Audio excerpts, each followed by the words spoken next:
Have you ever tried to calm your mind and it only got louder? Like the moment you said relax, your brain started arguing back? Have you ever noticed that sometimes the problem is not the situation at all, but the speed at which your mind turns the situation into a disaster story? Welcome back to the channel. Today we are talking about a secret that sounds simple, but when you actually apply it, it can change your entire relationship with stress. The first idea is that the fastest way to calm down is not to win a fight against your thoughts, but to change your relationship with the body sensations that come with those thoughts. The second idea is that when you learn this secret, you do more than feel better in the moment. You begin to purify karma in real time by breaking the habit of reactivity. And that slowly rewrites destiny through wiser choices, more compassion, and steadier daily practice. Let me start with a story that might feel like your own life, because this is not a rare struggle.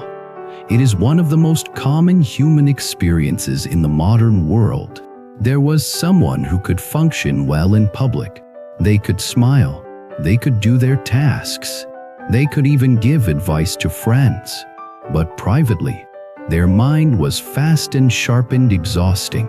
The moment they woke up, the mind started listing threats, deadlines, money worries, social worries, health worries. What if I fail? What if I am not enough? What if they do not like me? What if something goes wrong? They tried everything they could think of. They tried forcing positive thinking. They tried distracting themselves. They tried scrolling until they were numb. They tried working harder to prove they were safe. They tried telling themselves it is fine. But the mind did not believe them. One day, they had a moment that scared them. Not a dramatic event in the world, but a sudden internal surge. The chest tightened. The breath got short. The heart raced. The mind started yelling, "Something is wrong. You are losing control. You cannot handle this." It felt like the mind became a storm and the body became the storm cloud. After it passed, they felt ashamed. They said, "Why can I not just calm down like normal people? Why does my body react like this even when I am safe?" This is the moment when many people get trapped. They treat the surge as proof they are broken. They treat anxiety as identity. They say, "I am anxious. I am weak. I am damaged." That is a destiny sentence. Destiny sentences do not just describe life, they shape life. Because when you believe a sentence like that, you start choosing from it. You avoid, you hide, you shrink, you stop trying, you stop trusting. So the real secret is not only calming down fast, the real secret is stopping the mind from turning a wave into a prison. Here is what changed the person's life. They learned to do something different when anxiety rose. Instead of immediately trying to stop the thoughts, they first noticed the body. They noticed the tightness in the chest. They noticed the heat in the face. They noticed the shallow breath. They noticed the buzzing in the limbs. They noticed the pressure in the throat. Then they did something that sounds almost too small to matter. They allowed the sensation to be there without immediately labeling it as danger. They stopped asking, "How do I get rid of this right now?" They started asking, "Can I stay with this sensation for 10 seconds without fighting it?" At first, they thought this was impossible, because the mind says, if you allow it, it will swallow you. But what they discovered is the opposite. Fighting it makes it bigger. Allowing it makes it move. This is a deep truth across many wisdom traditions. What you resist persists. What you meet with awareness changes. Now I want to translate this into the language of awakening, wisdom, karma, compassion, practice, and destiny, because these are not separate topics. They are one path. Awakening is the moment you realize, I can observe the storm. If I can observe it, I am not identical to it. That means I have space. Wisdom is the moment you realize, panic is being fueled by my interpretation, and my interpretation can be softened. Karma is the momentum of how you respond. If you respond with resistance, fear grows. If you respond with awareness, fear dissolves faster. Repeat this enough times and your nervous system learns a new habit. That is karma changing. Compassion is how you do this without bullying yourself. Because if you try to calm down by attacking yourself, you add a second layer of suffering. You become anxious about being anxious. That creates more tension. Compassion removes that second layer. Practice is the daily returning. You do not learn this once and become perfect. You return again and again, especially when it is hard. Destiny is what happens when your repeated responses change. A calmer response leads to better decisions. Better decisions led to better outcomes. Over time, life becomes less chaotic. Now let me go deeper into the secret and make it practical in a story way. The person began training this skill in small moments, not only in crises. When they felt mild stress, they practiced noticing sensation and allowing it for a few breaths. When they felt irritation, they practiced feeling the heat in the body and not speaking immediately. When they felt urgency, they practiced slowing the exhale. When they felt the urge to escape into scrolling, they practiced sitting with the discomfort for a short time. At first, they failed a lot. They would remember the practice only after they reacted. But even that was progress, because noticing after is still noticing. Noticing is awakening, and awakening grows by repetition. After a week, they noticed something. The anxiety waves still came, but the waves were shorter. The recovery was faster. After a month, they noticed something bigger. They were less afraid of the waves. That changed everything, because the fear of the wave is often what turns anxiety into panic. Think about it.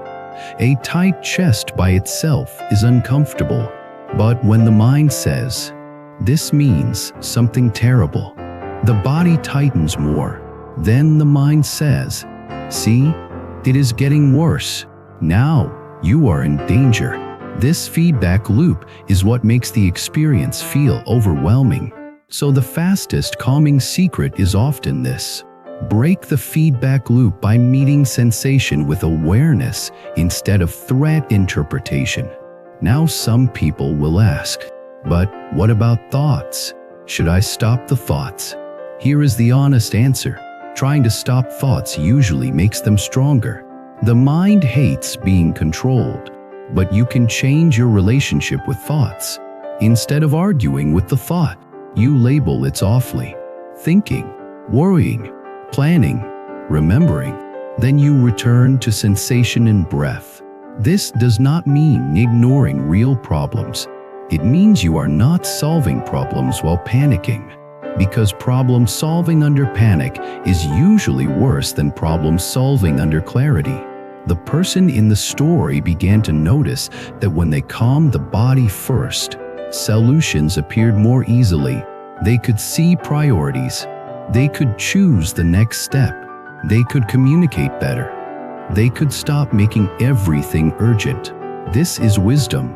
Now I want to bring in compassion more strongly, because some listeners have a harsh inner voice that ruins every practice.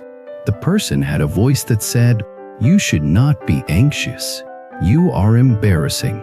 You are weak. You are failing." They realized this voice was not helping.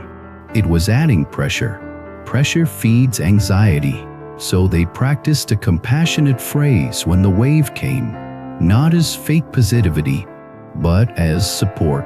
Something like, "This is a wave. It will pass," or "I can breathe through this," or "I can stay for 10 seconds." They learned to speak to themselves like they would speak to a friend. That is compassion. And compassion is not only moral, it is strategic. A nervous system calms faster when it feels safe. Harshness makes it feel unsafe. Now let us talk about obstacles. Because many people want quick calm so they can remove obstacles in life. But the biggest obstacle is often the habit of reacting too fast. Fast reaction creates harsh speech. Harsh speech creates conflict. Conflict creates guilt. Guilt creates more stress. Stress creates more fast reaction. This is karma as a loop. When you learn quick calm, you insert a pause into the loop. That pause is the space where karma can change. The person saw this in relationships. They used to react instantly to criticism. They would defend. They would attack. They would withdraw. Then the relationship would suffer. After training this calming skill, they began doing something different. When criticism came, they felt the body tighten. They breathed. They allowed the sensation. They paused. Then they asked a wiser question. Is there truth here? If yes, can I learn without shame? If no, can I let it pass without hatred? This changed their destiny more than they expected, because relationships are one of the biggest creators of future opportunities and future pain. When relationships become calmer, life becomes lighter. Now let us connect this to the theme of awakening even more clearly. Awakening is not living in permanent calm. Awakening is not becoming emotionless. Awakening is the ability to experience emotion without being possessed by it. That is the difference between feeling anger and becoming anger, between feeling fear and becoming fear, between feeling sadness and becoming hopelessness. The secret to calming down quickly is not suppressing emotion. It is allowing emotion to move through awareness without building a prison around it. This is also deeply aligned with Buddhist training. When you observe sensation, you see impermanence. You see that feelings arise, peak, and fade. When you see impermanence directly, clinging loosens. When clinging loosens, suffering loosens. When suffering loosens, compassion becomes easier because you are not constantly defending yourself. So the practice becomes a path of liberation. Now I want to tell you about a moment that made the person fully trust this approach. They had a stressful day and a difficult conversation was coming. In the past, they would dread it all day. The dread would exhaust them. Then they would enter the conversation already sharp. The conversation would go badly. Then regret would follow. A predictable chain.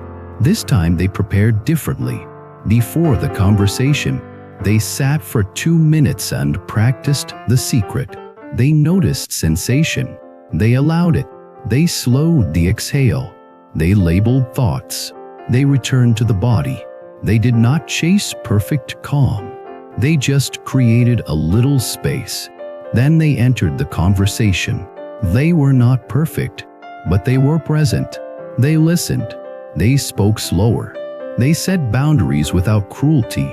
The conversation was still hard, but it did not explode. Afterward, they felt something they had not felt before.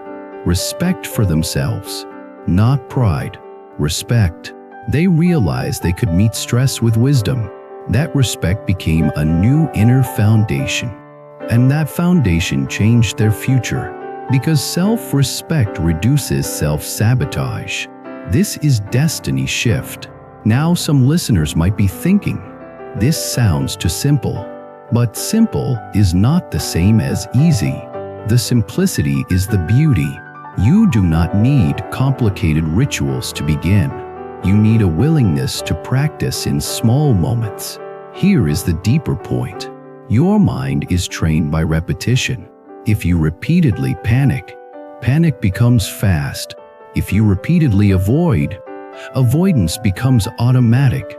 If you repeatedly criticize yourself, self-criticism becomes default. But if you repeatedly return to breath and awareness, awareness becomes default. That is the real secret. You are always practicing something. The question is what? Now I will bring everything into a closing reflection.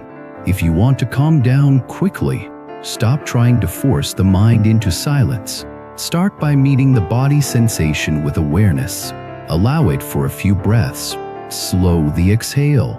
Label thoughts softly. Return again. This is awakening in action. Wisdom is the pause that chooses a better response. Karma is the pattern of responses you repeat. Compassion is the gentle way you return without self-violence. Practice is the daily repetition that rewires the nervous system. Destiny is the long result of that rewiring. Thank you for being here with me today. If your mind has been loud and your heart has been tired, I hope this gave you a secret you can actually use in real life, not just in quiet meditation sessions. You do not need to become a different person overnight. You need to return in small moments. That is how a life changes. Now I want to invite you to share your story in the comments. What triggers you most often? Stress at work or school? Family conflict? Social anxiety? Money worried? Or something else? And when you try to calm down, what is the hardest part? The thoughts, the body sensations, or the inner critic? If you want more long-form videos that connect calming the mind with awakening, wisdom, karma, compassion, steady practice, and destiny, subscribe to the channel, like the video, and leave a comment so more people can find this space. Your support helps keep these conversations alive and helps turn simple inner skills into real transformation.